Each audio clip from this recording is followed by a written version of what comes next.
بسم اللہ الرحمن الرحیم۔ السلام علیکم دوستوں، میں رمضان بھٹی اور آج پھر سے آپ کی خدمت میں پیش حاضر ہوں۔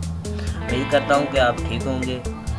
آج کا ہمارا ٹاپک کان بہنا، یعنی کہ کان سے جو پیپ نکلتی ہے اس پہ بات کریں گے۔ یہ کیسے نکلتی ہے؟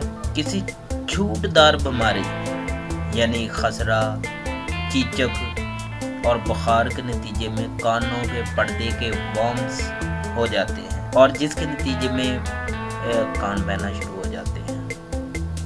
بعض بچوں میں تو نزلہ، زکام، سردی، بلغم کی وجہ سے بھی رطوبتیں آ جاتی ہیں۔ اس کا مؤثر اور بہترین، سستا اور دیسی نسخہ یہ ہے اس کے علاج کے لیے کہ ہلدی کی گڑھ، یعنی کہ جسے ہم لوگ گنڈی بھی کہتے ہیں، اس کو سرسوں کے تیل میں جلائیں۔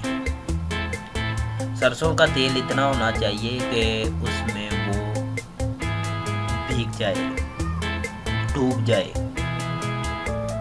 اور اس کو جلائیں۔ جب ہلدی کی گڑھ جل جائے اور اس کو اتار لیں اور اس کو کسی شیشی میں محفوظ کر لیں چھان کر۔ تو روزانہ 2 قطرے کان میں ڈالیں تو انشاءاللہ آپ کی کان کی پیپ مکمل طور پر ختم ہو جائے گی انشاءاللہ تعالی۔ امید کرتا ہوں کہ آپ کو ویڈیو پسند آئی ہوگی اور اسے شیئر کیجیے دوستوں میں، لائک بھی کیجیے اور اس کو سبسکرائب کرنا مت بھولیے، وہ لازمی کیجیے۔ تھینک یو، السلام علیکم۔